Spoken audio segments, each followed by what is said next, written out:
xa fun ao cine a ver Mandalorian e Grogu, a película máis recente de Star Wars. E nada, vou facer unha mini crítica sin spoilers, porque iso é máis materia do Paco.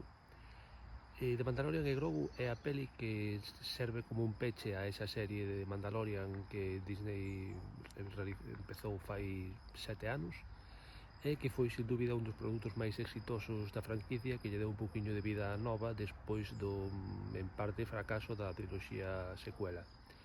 Ben, pois esta película, que tiña todo para poñerlle o broche, teño que dicir que me deixou cunha sensación un pouco ambivalente, porque por unha parte non é unha mala película, pero pola outra é moi pouco ambiciosa. É jodido dicir isto dunha peli de Star Wars. É moi pouco ambiciosa porque despois de empregar 3 tempadas desenvolvendo unha mitoloxía bastante ampla, en vez de darlle un peche á altura, digamos que decidiron facer un capítulo máis, no que ademais faltan moitísimos personaxes que saliron ao longo da serie, moitas tramas que se iniciaron pois non aproveitaron isto para darlle un peche. Entón é unha sensación un pouco agridoce, porque por unha parte iso non é unha mala película, pero tampouco é o que un esperaría cando vai ao cine a ver pois o que sería o último capítulo da saga de Mandalorian.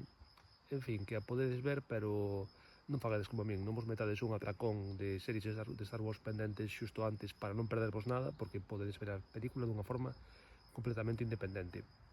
E máis, mentras que Disney nos obrigou a ver un montón de produtos relacionados para entender Mandalorian, con esta película decidiu darlle a volta e que non fixera falta ver absolutamente nada. E eu, como fan de Star Wars, evidentemente, síntome traizoado.